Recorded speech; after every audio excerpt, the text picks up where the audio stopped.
자, 지난 시간에 이제 두 번째 시간에서는 이제 독서 중에 요거 우리 한 지문 같이 보고 틀 잡고 아마 이제 우리가 이번 봄 1편에서 만났던 작품이래. 지문 중에 가장 좀 난이도가 있었던 문제를 꼽자면 이제 양자통신 요게 아니었나 싶은데요. 기술 지문이잖아요. 그래서 여러분들이 이제 그 오늘 산모를 봤을 텐데 기술 지문에 대한 이야기를 좀 이제 지난 시간에 했었으면 더 좋았을 것 같아요. 같이 기술 지문은 이제 크게 두 가지입니다. 내용상으로는 원리죠, 원리. 일반적으로 원리고 두 번째는 과정이 들어가요. 근데 이 원리가 나오는 것들의 난이도가 좀 높죠. 이 난이도가 높은 지문을 어떻게 선별하냐면 간단합니다. 우리 다음 장에 A 부분 있죠?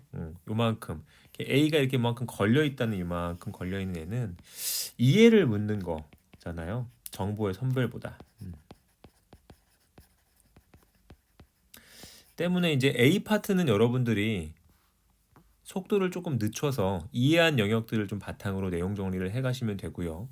그다음에 두 번째로 이 이전까지는 좀 이제 원리를 설명하기 위한 배경 지식을 깔아주는 거죠. 어디부터? 일문단은 보통 화제 제시를 해주고 두 번째 문단부터 A 전까지 A가 걸려 있는 이 이전까지의 문단은 요만큼 이제 배경 지식을 깔아주는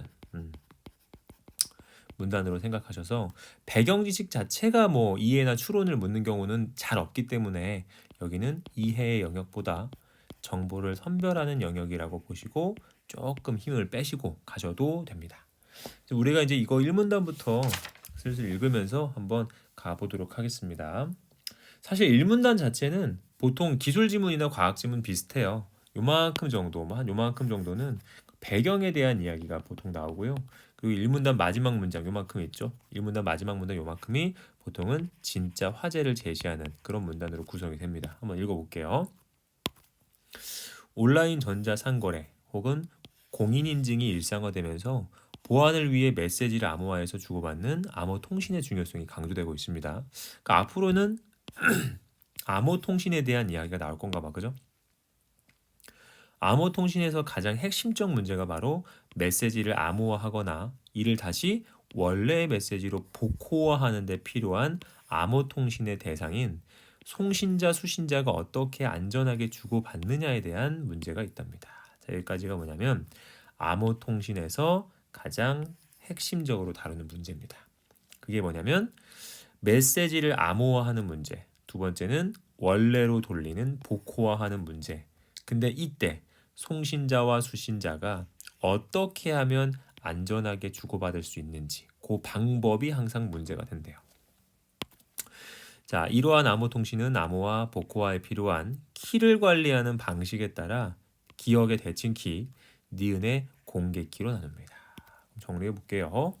자, 암호화와 이 복호화의 피는 키를 꼭 써야 된다 봐요. 그죠? 키가 꼭 필요하답니다. 그때는 대칭키 방식 하나 그리고 공개키 방식 하나 이렇게 되어 있습니다.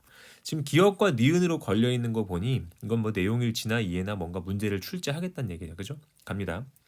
이문단이 대칭키 방식으로 시작하고요. 그쵸?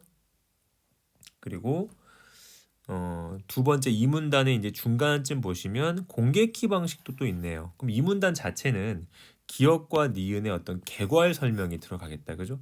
읽어볼게요. 대칭키 방식은 메시지를 암호화하거나 복호할 때 동일한 키를 사용합니다.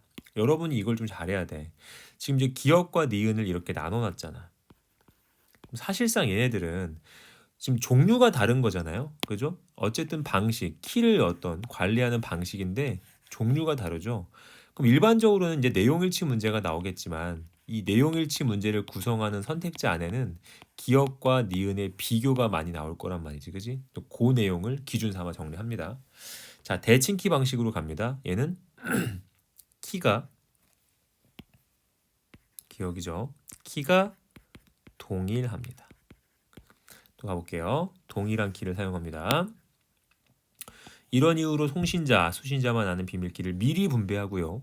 사용하는 과정에서 키 정보가 유출될 가능성이 높아 암호 통신을 시도할 때마다 상대에 따라서는 새로운 비밀키를 사용해야 합니다. 여기까지 정리해 볼게.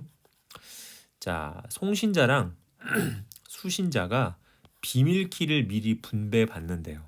그럼 가볼게. 자, 송신자는 보내는 사람, 수신자는 받는 사람이죠. 이때 이 비밀키는 미리 송신자와 수신자에게 분배가 된답니다. 됐어? 근데 매번이 그죠? 매번이 분배가 되다 보니 키 정보가 한번 유출이 되면 이 똑같은 키는 의미가 없잖아요. 그죠? 때문에 매번 상대에 따라서는 매번 새로운 비밀키를 사용해야 된다고 합니다. 새로운 비밀키. 갑니다. 그래서 이 분배를 했기 때문에 유출의 가능성이 높고 때문에 새로운 비밀키를 사용해야 되는 게 기억입니다.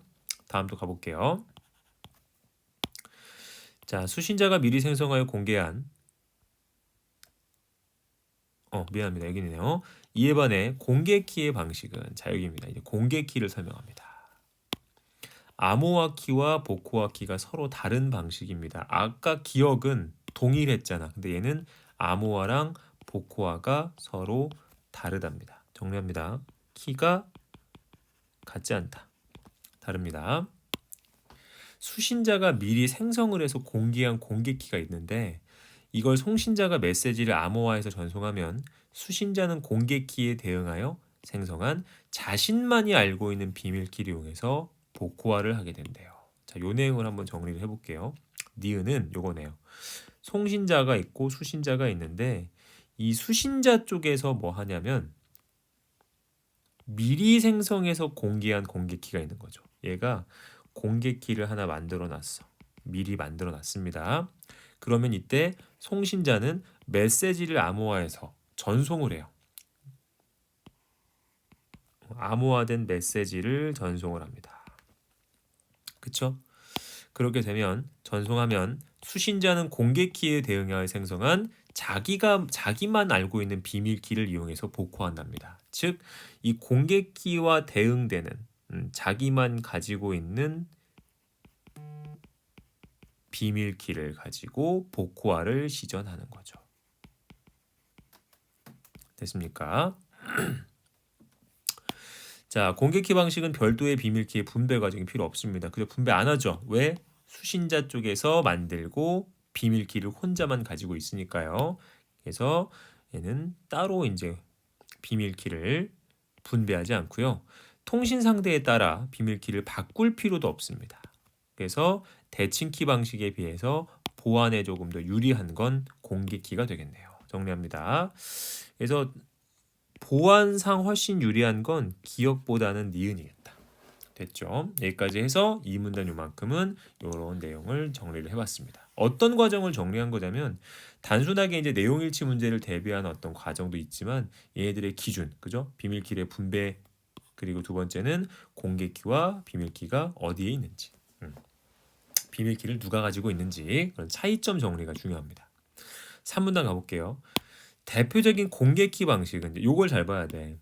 3문단이 끝나고 공개키 방식을 다시 설명했잖아요. 그죠? 그럼 여기서 실제로 주인공은 대칭키보다는 이 공개키가 훨씬 더 좀 중요한 애겠지. 갑니다. RSA 알고리즘에 대한 설명이네요. 그죠? 얘는 큰 소수의 곱과 추가 연산을 통해 만들어진 정수의 소인수 분해가 매우 어렵다는 점에 기반해서 한 쌍의 공개키와 비밀키를 생성합니다. 어쨌든 얘도 공개키 방식이니까 요 틀 안에서 벗어나진 않겠죠. 키를 만드는 연산 과정이 복잡해서 대칭키 방식에 비해 암호화나 복호화 속도가 상대적으로 느리대요. 특징이네요. 그죠? 뭐라고요? 연산 과정이 복잡해. 그래서 속도가 매우 느립니다. 오케이? 하지만 문서가 유출되어도 현재의 컴퓨터 성능으로는 비밀키를 유추하는데 아주 비현실적으로 오랜 시간이 걸려요. 그러니까 따로 비밀키를 바꿀 필요가 없는 거죠. 왜냐면 어차피 유출돼도 그 유출된 키를 푸는 데까지 너무 오랜 시간이 걸려서 하지만 컴퓨터 연산 속도가 지금 엄청나게 빨라지고 있기 때문에 복잡한 연산 과정을 기반으로 한 공개키 방식이 암호 체계가 위협받을 가능성이 높아질 수 있다. 그래서 현재로 진짜로 작년에 그 비트코인이 나왔을 때 한참 이제 고공 주가를 달리고 있었어. 비트코인 막 오르고 있었어. 근데 구글에서 만든 거야. 만들기 시작한 거야. 양자 컴퓨터를. 이게 얼마만큼 빠르다고 했냐면 현재 슈퍼컴퓨터가 뭐라고? 2만 년? 2만 년 걸리는 연산을 양자 컴퓨터로는 200초면 가능하대요. 그러니까 엄청나게 복잡한 그런 연산도 양자 컴퓨터로는 쉽게 해결할 수 있는 거죠. 그게 바로 뭐라고요? 공개키 방식인 RSA 알고리즘의 단점, 한계가 되는 겁니다. 그래서 요만큼이 한계점이죠. 오케이. 자, 이제 4문단 갑니다. 자, 그래서 최근에 수학적 복잡성에 의존하지 않으면서 도청으로부터 비밀키를 안전하게 나눠 가질 수 있는 양자 암호 통신 기술이 주목받고 있습니다. 자, 여기까지예요. 구조가 좀 보이나 모르겠네. 이 문단에서는 요만큼에서 이제 우리 그 암호화랑 복호화하는데 필요한 키 관리 방식 2개 설명한다. 대칭키랑 공개키야. 대칭키는 이런 거고 공개키는 이런 건데 공개키 중에서도 RSA는 이런 특징을 가지고 있어. 근데 이 RSA의 이런 특징이 어떤 한계가 있냐면 컴퓨터 연산 속도가 빨라짐에 따라서 뭔가 보안의 위협을 받는 거죠. 자, 그거를 극복하고자 하는 게 바로 뭐야? 양자 암호 통신 기술이에요. 즉 대칭키보다는 공개키가 보안성이 높고요. 얘가 발전한 디귿의 형태가 훨씬 더 보안에 뛰어난 겁니다. 왜? 수학적 복잡성이 필요 없기 때문에, 여기에 의존하지 않기 때문에. 됐죠? 자, 양자 암호 통신에서는 매번 새롭게 만들어지는 비밀키를 안전하게 나눠 갖기 위해서 양자의 종류 중 하나인 광자의 물리적 특성을 이용한대요. 원자나 분자 단위의 이하의 미시 세기를 다루는 양자 역학에서 광자는 더 이상 나눌 수 없는 최소 단위이기 때문에 광자 하나하나의 정보를 실어보내는 양자 암호 통신에서 단일 광자에 실린 정보의 일부만을 가로채는 건 불가능합니다. 자, 여기까지 한번 가볼게요. 자, 일단 양자 암호 통신 디귿의 특징이 무엇이냐? 얘는 매번 비밀키가 새로 만들어져. 매번 비밀키가 새로 만들어집니다. 됐어? 그리고 이 비밀키를 보완하는 게 뭐냐면 광자의 정보를 담는 거죠. 광자의 정보를 실어 보내는데 이때 이 단일 광자에 실린 정보의 일부만을 가로채는 건 불가능하다 했어요. 가능하지 않다. 그럼 봐봐. 새로운 비밀키를 만들었어. 그리고 이 광자의 정보를 실었어. 근데 이 광자가 유출될 일이 없다는 거예요. 됐어? 그러니까 보안상 엄청 뛰어나겠지. 됐습니까? 또 가볼게요. 또한 도청다가 단일 광자를 가로챈다 하더라도 그래 만약에 유출이 안 되지만 해보자 그렇다 치더라도 수신자에게 가로챈 광자와 동일한 상태의 광자를 보내어만 도청한 사실을 숨길 수 있는데 여러 상태를 동시에 지는 이 중첩이라는 양자의 특성 때문에 단일 광자의 원래 상태를 정확히 측정해서 보낼 수가 없답니다. 자, 여기까지 한번 끊어볼게요. 자, 유출이 안 돼. 근데 한번 가정을 해보자. 가정을 했어. 뭐라고 했냐면 유출이 됐다라고 가정을 했습니다. 그럼에도 불구하고 유출이 됐다고 해도 불구하고 이 도청한 사실을 뭐 할 수가 없다. 숨길 수가 없는 거야.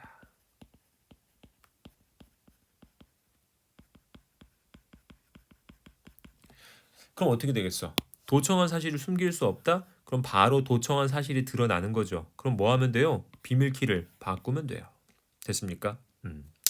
자, 이런 이유들로 때문에 양자 암호 통신은 도청으로부터 안전한 신호 전달이 가능하다. 그래서 기억과 니은과 디귿을 정리를 해봤는데 뭐 각각의 차이점도 있고요. 그죠? 각각의 차이점도 있고 그리고 각각 보안상의 어떤 이 강도의 차이점도 있습니다. 5문단 가볼게요. 양자 암호 통신의 대표적인 키 분배 기술로는 자 이제 마지막 이 디귿에 대한 설명이 다시 한번 반복되죠. 단일 광자의 편광 상태 정보를 실을 수 있는 BB84 프로토콜을 들 수 있다. 이제 앞으로 뭐 안 봐도 똑같지 뭐. 예, 설명하겠지. 그죠? 자연 상태의 빛은 진행하는 방향과 수직인 모든 방향으로 진동하는 특성이 있대요. 진동 방향에 따라 빛을 선택적으로 통과시킬 수 있는 필터를 이용하면 특정한 방향으로 진동하는 빛을 만들 수가 있답니다. 이런 걸 편광이라고 하고요. 편광을 만들 때 이용하는 필터를 편광 필터라고 합니다. 배경 지식을 쌓아주는 거 보니까 뭔가 이 디귿에 해당하는 양자 암호 통신의 BB 프로토콜, 키 분배 기술인 BB 프로토콜의 원리를 설명할 것 같아. 그죠? 그 원리를 설명하기 위해 뭐 하는 거야? 배경 지식을 깔아주는 거지. 됐습니까? 가볼게 또.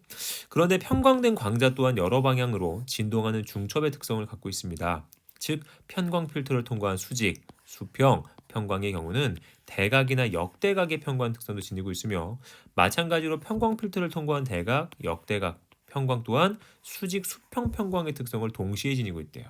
자, 여기까지입니다. 자, 이게 편광 필터에 대한 이야기인데 이 편광된 광자들은 여러 가지 상태가 중첩된데 그 중첩이 뭐 있냐면 수직과 수평, 그죠? 대각과 역대각이 전부 다 중첩되어 있다는 얘기입니다. 따라서 수직이나 수평 편광을 십자가 편광이라고 할게요. 이 필터에 이용하면 수직이나 수평 편광으로 100% 측정되지만 정리 한번 해볼게요. 자, 수직 이렇게 생긴 거죠. 수평 이렇게 생긴 거죠. 얘를 십자가 필터에 투과시키면 결과물이 뭐가 나온다? 100% 수직이나 수평만 나온다. 당연하겠지. 이렇게 생긴 게 이 여기 빛을 따라 나올 거고 이렇게 생긴 게 여기 빛을 따라 나올 테니까 이렇게 나올 거고 이렇게 나오겠죠. 그죠? 또 가볼게요. 자, 100% 측정되지만 수직이나 수평 편광을 이 X 필터로 이용하여 측정하면 대각이나 역대각으로 잘못 측정된다. 이것도 뭐 뻔한 말이네요. 그죠? 밑에도 한번 정리해보죠. 만약에 이제 필터를 X 필터를 사용했다. 그럼 결과물이 뭐야? 대각이라든지 역대각이 잘못해서 나온다. 필터를 잘못 쓰면 잘못된 값이 나온다는 얘기입니다. 자, 여기까지 이제 우리가 어느 정도로 기억하셔야 되냐면 배경 지식 정도로 이해하시면 됩니다. 자, 지금부터 진짜는 어디야? A야. A는 뭐 해야 돼? 죽어라 이해해야 됩니다. 가볼게요. 특히나 이제 그림 있는 건 웬만하면 그림에 옮겨서 이해하면 좋다 그랬다. 오케이? 가볼게요. 이러한 편광의 중첩 특성이 BB84 프로토콜에 어떻게 이용되는지 한번 알아보자. 자, 이제 앞으로는 이용에 대한 이야기입니다. 자, 그림이 있고요. BB84 프로토콜은 먼저 위표의 A처럼 송신자가 무작위로 비트 정보를 생성하는 것으로 시작한다. 자, 얘는 무작위된 생성입니다. 그죠? 또 가볼게요. 이때 BB84 프로토콜은 수직 편광과 역대각 편광은 1이라는 비트 정보로. 그죠? 여기 1, 1, 1 얘들은 수직, 그죠? 역대각이네요. 확인했습니다. 1, 1, 1 수직 역대각. 오케이. 약소되어 있고요. B처럼 송신자가 플러스 편광 필터와 X 편광 필터를 무작위로 선정합니다. 아, 요것도 무작위 선정입니다.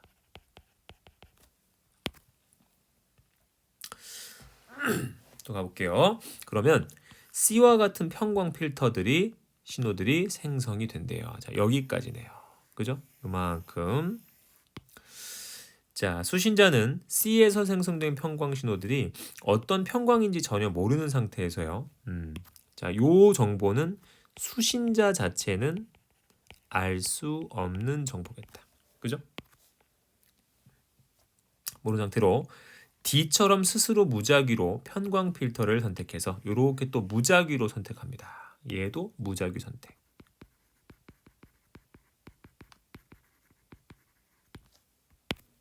됐죠? 자, 마지막으로 이와 같은 편광된 광자를 측정합니다. 그리고 이렇게 나오나 봐. 그죠? 자, 이때 전송 과정에서 잡음 등으로 인해 누락된 광자가 발생할 수 있네요. 자, 이런 거네요. 이런 거 누락된 광자. 누락된 광자는 측정에서 제외됩니다. 이후에 송수신자는 공개 채널에서 자신들이 어떤 편광 필터를 어떻게 순서로 사용했는지 공유하게 되면 F와 같은 동일한 편광 필터를 사용한 010이라는 비트 정보만 걸러낼 수 있기 때문에 비밀키로 사용하는 측정 값을 안전하게 공유할 수 있답니다.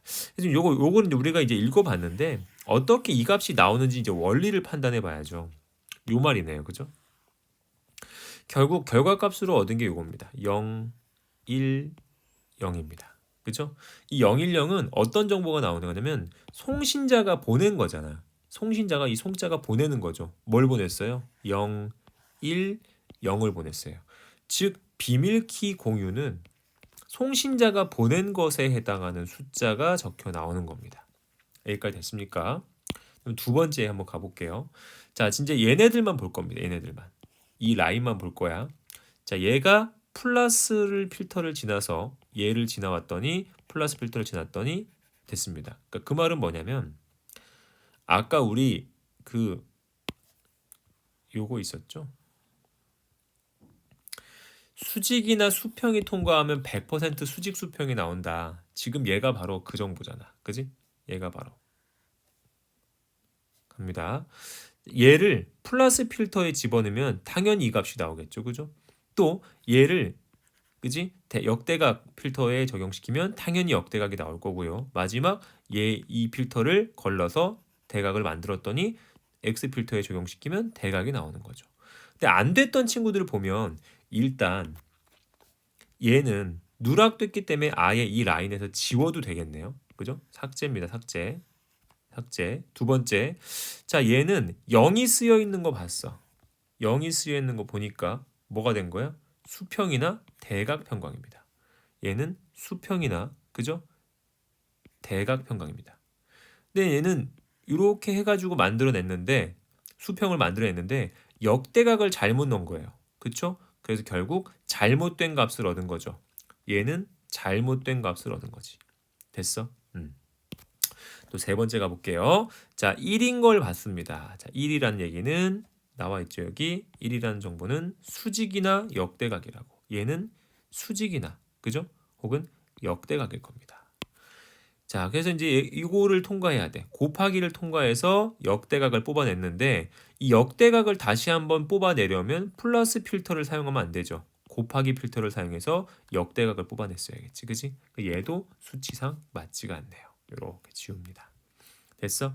그래서 여러분들이 이제 이 과정, 요게 어떻게 나오는지, 이 과정을 여러분들이 살펴봤으면 이따가 그 A 가지고 문제 푸는 것도 그리 또 어렵진 않더라고. 오케이. 그래서 지금부터는 선택자 하나하나 보도록 하겠습니다. 1번 같은 문제가 요새 좀 간간히 나와요.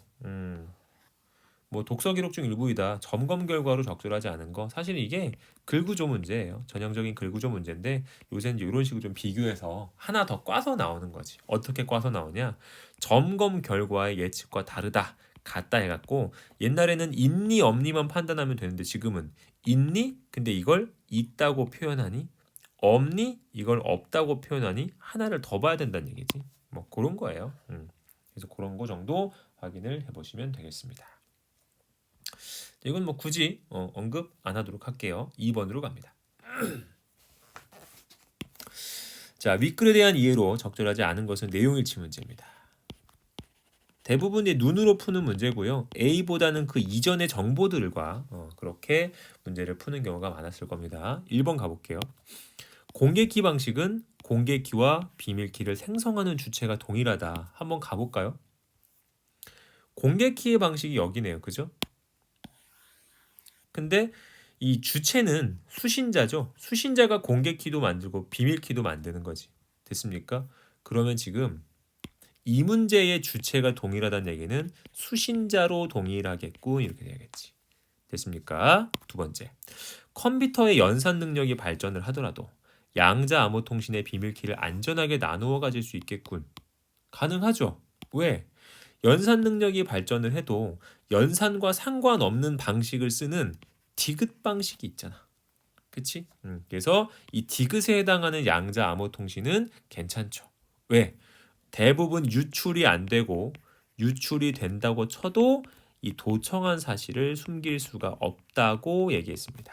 기억나죠? 그래서 1번, 2번 괜찮습니다. 3번 가볼게요. 양자 암호 통신 디귿입니다. 그죠? 도청자가 단일 광자에 담긴 정보를 도청할 경우에는 수신자에게 도청 사실을 숨길 수 없습니다. 괜찮죠? 4번 RSA 알고리즘에서 암호화된 문서가 전송 과정 중에 유출돼도 수신자는 비밀키를 다시 생성할 필요가 없겠군. 가볼까요? 왜 그랬는지 이 표현입니다. 그죠? 자, 미안합니다. RSA 여기네요. RSA 가볼게요. RSA는 연산 과정이 복잡하죠. 그래서 유출된다고 해도 컴퓨터 성능만으로는 비밀키를 유추하는데 굉장히 오랜 시간이 걸리니까 따로 바꿀 필요 없다. 바꿔봐야 뭐 할 거야. 어차피 못 푸는데. 그죠? 그래서 지금 4번 선택지도 괜찮았습니다. 이유는 컴퓨터 성능으로는 이 연산 과정을 해결하기가 어려워서죠. 그럼 정답이 5번인 어딘가에 틀린 거겠다. 그죠?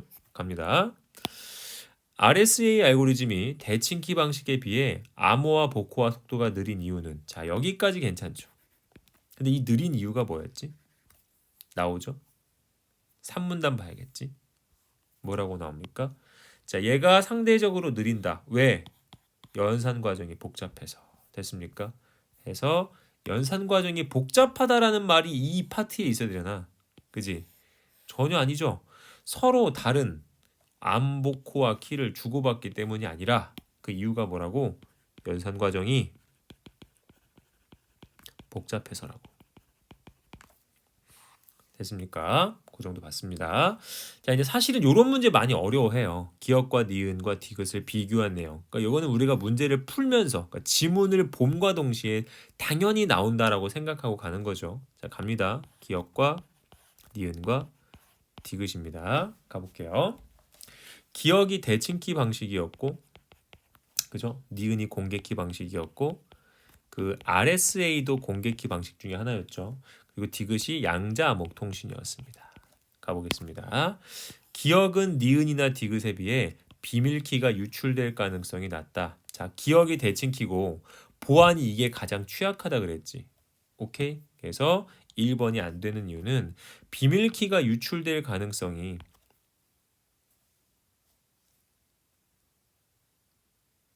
이거고 낮다. 이 표현을 다시 한번 우리가 돌아가서 보겠습니다.